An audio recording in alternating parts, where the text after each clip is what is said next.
ओम शांति। 5 मई 2023 बाबा के महावाक्य। मीठे बच्चे, तुम रूप बसंत हो। तुम्हें बाप की याद में भी रहना है, तो ज्ञान रत्नों का बीज भी बोना है। भारत का श्रृंगार भी करना है। प्रश्न: तुम बच्चे कलयुगी गोवर्धन पर्वत को उठाने के लिए कौन सी अंगुली देते हो? उत्तर: पवित्रता की। पवित्रता की प्रतिज्ञा करना ही जैसे अंगुली देना है। पवित्रता नहीं है तो भारत का हाल देखो क्या हो चुका है। पवित्रता है तो पीस, प्रॉस्पेरिटी सब है। इसलिए श्रीमत पर आग और कपूस इकट्ठे रहते भी पवित्र बनना है। प्रवृत्ति में रहते पवित्र बनना है। घर बार का संन्यास नहीं करना है। गीत। आने वाले कल की तुम तकदीर हो। ओम शांति। माताओं ने, सभी सजनियों ने यह गीत सुना। बच्चे जानते हैं इस भारत की तकदीर में लकीर लगी हुई है। किस द्वारा लकीर लगी है? 5 विकारों रूपी रावण द्वारा। अब फिर तुम बच्चे भारत की तकदीर बना रहे हो।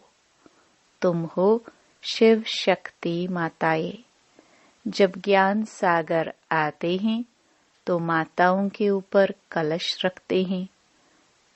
तुम बच्चे जानते हो हम भारत की तकदीर बनाने अर्थात भारत को स्वर्ग बनाने वाले हैं।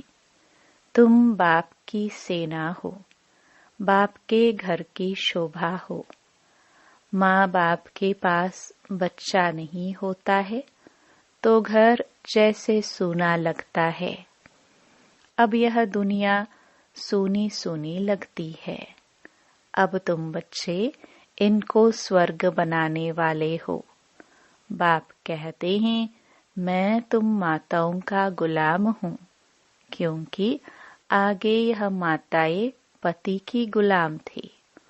उनको कहा जाता है हिंदू नारी का पति ही गुरु, ईश्वर सब कुछ है। वास्तव में इस समय की बात को फिर भक्ति मार्ग में ले गए हैं। परमपिता परमात्मा को ही इस समय कहा जाता है त्वमेव मातश्च पिता त्वमेव। सब कुछ एक ही है। हिंदू लोगों ने फिर पति के लिए कह दिया है। वास्तव में शिव बाबा है पतियों का पति।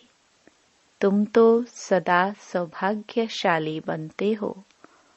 और यह पति भी अमर है, अमरनाथ है ना। तुमको भी अमरनाथ, अमरपुरी का मालिक बनाते हैं। ऐसे पति को बहुत याद करना है जो तुमको पढ़ाकर स्वर्ग का मालिक बनाते हैं। ऐसे पति को भूलने से रोना आ जाता है। बाप कहते हैं क्या तुम्हारा साजन मर गया है जो तुम रोती हो? तुमको तो अभी सदैव हर्षित मुख रहना है। देवताओं का मुखड़ा सदैव हर्षित रहता है। मनुष्य देखने से ही खुश होते हैं। देवताओं ने वह खुशी कहाँ से लाई? संगम पर बाप ने ऐसा हर्षित मुख, खुश मिजाज बनाया था।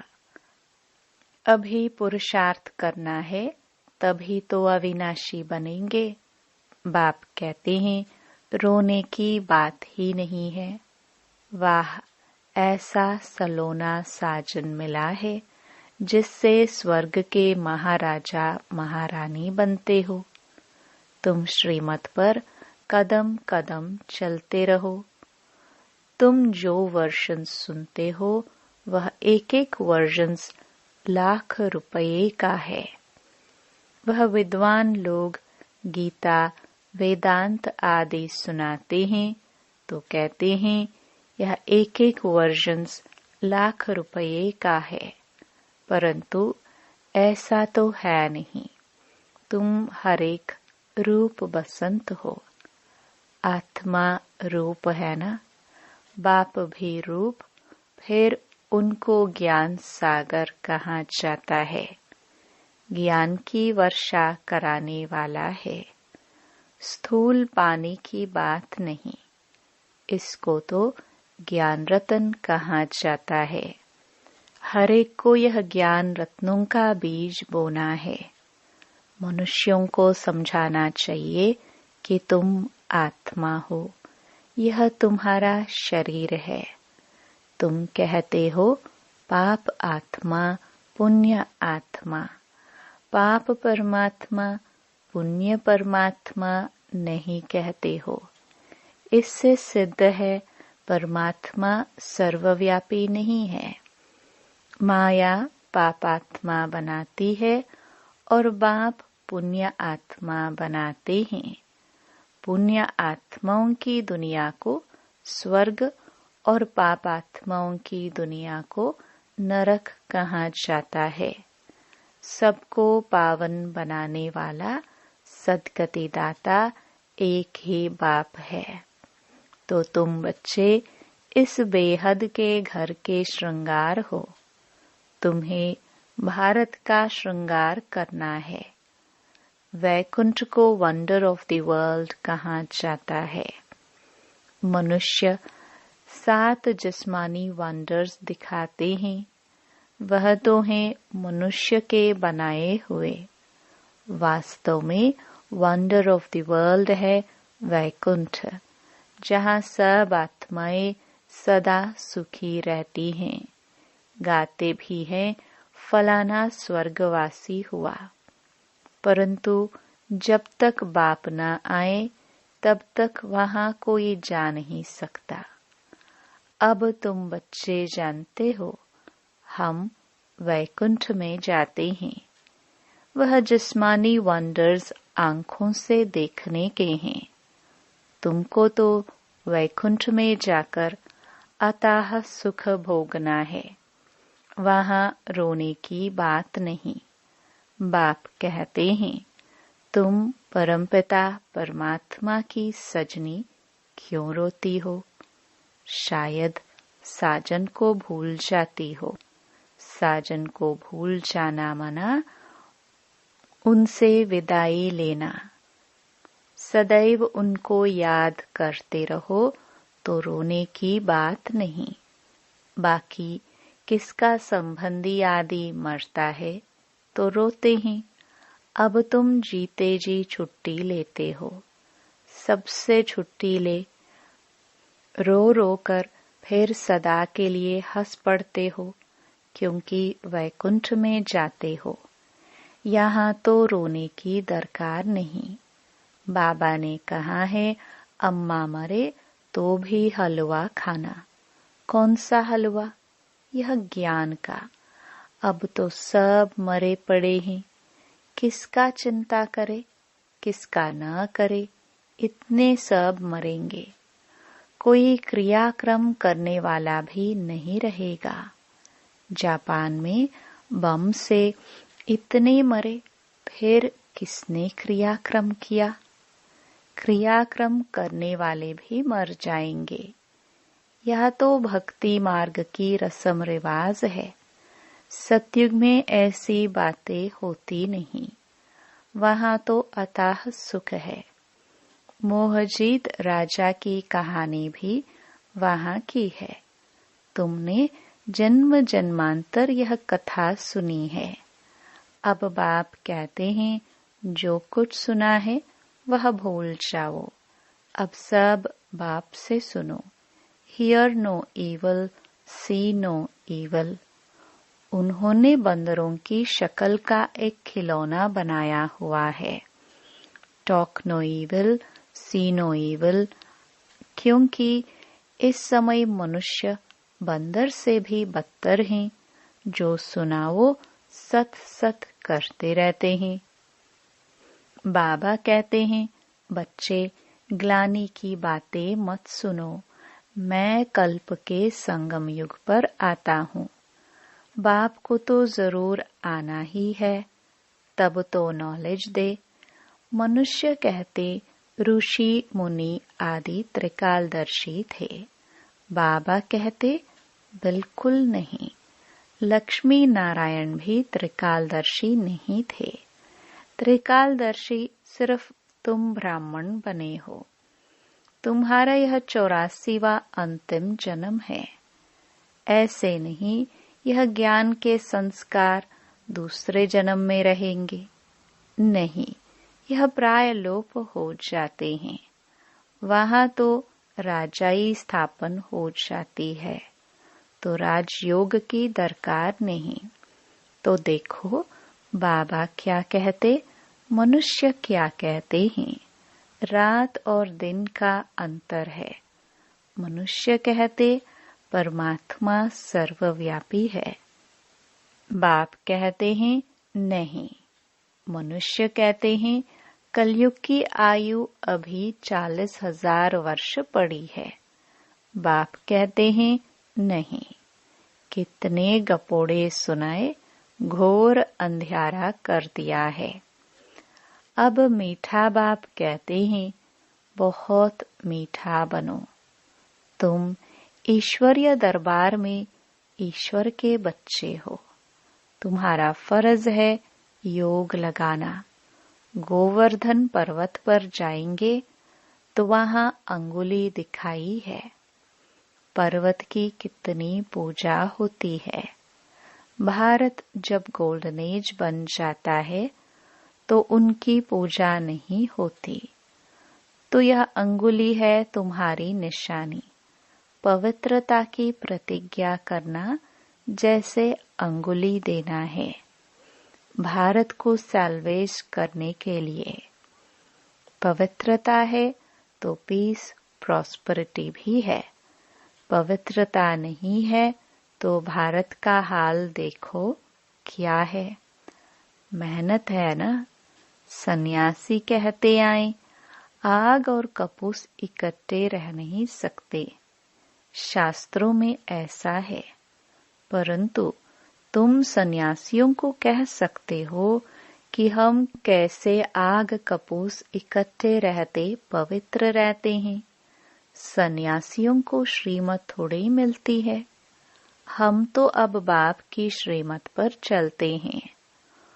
उनको मिलती है शंकराचार्य की मत। यह है शिवाचार्य की मत। तुम शिवाचार्य के बच्चे हो, यह कोई नहीं जानते। कहते हैं परमात्मा ज्ञान का सागर है, तो आचार्य हुआ ना, वह शंकराचार्य है। सन्यासी बहुत शास्त्र पढ़कर टाइटल लेते हैं। श्री कृष्ण आचार्य कभी नहीं कहा जाता है। शिव का पता ही नहीं, वह बाप को जानते ही नहीं है।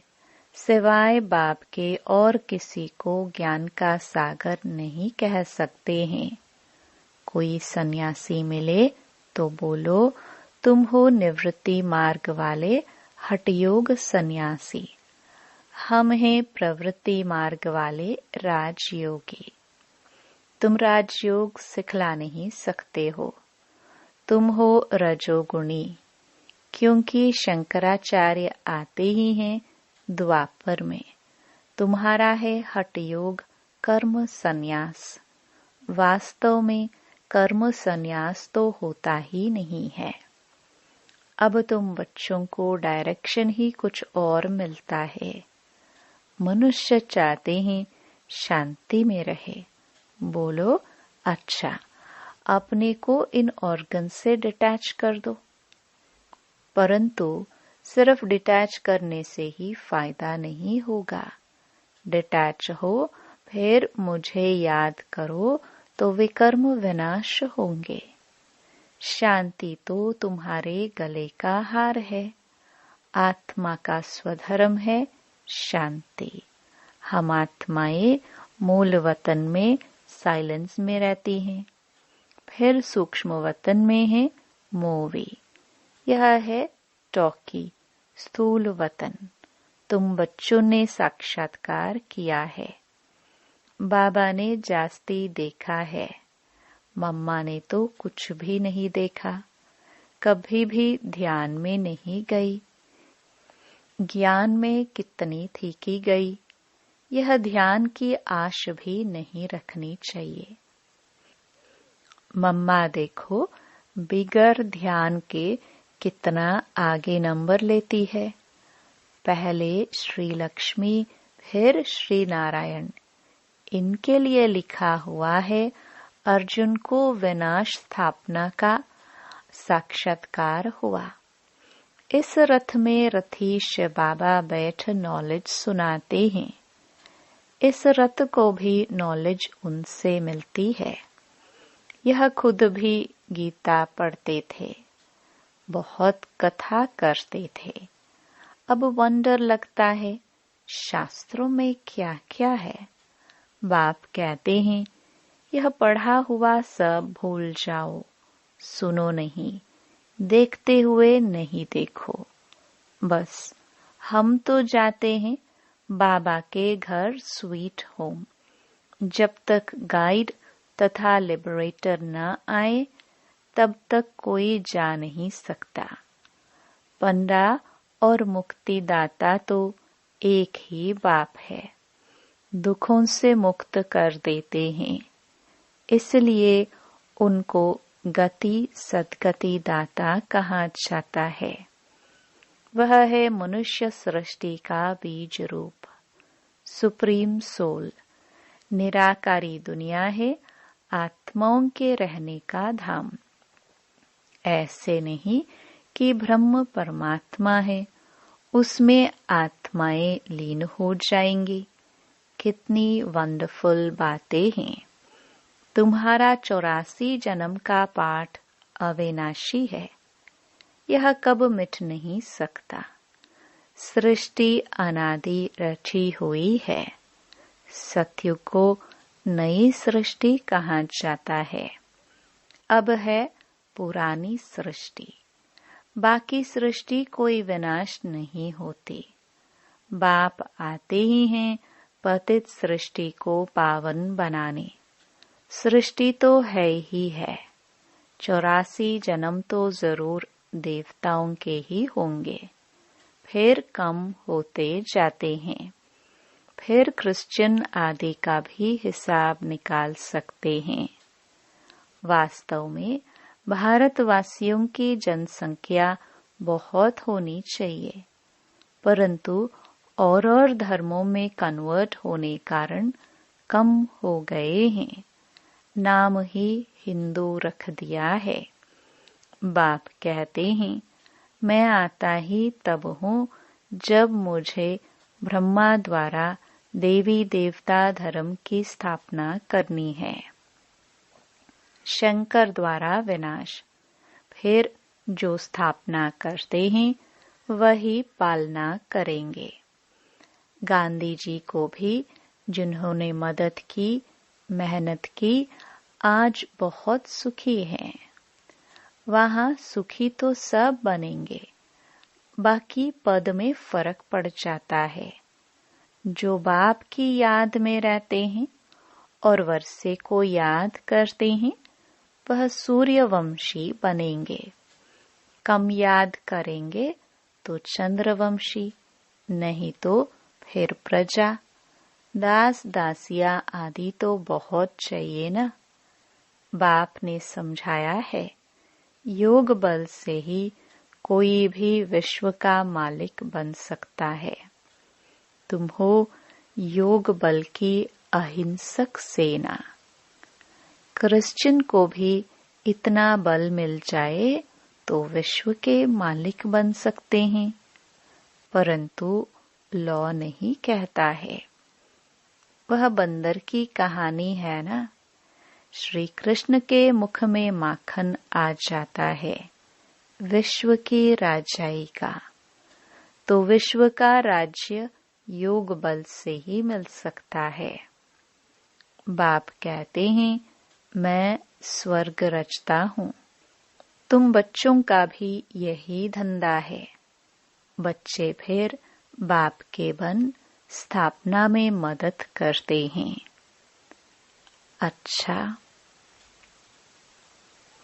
मीठे मीठे सिखिलदे बच्चों प्रति माता पिता बाप दादा का याद प्यार और गुड मॉर्निंग।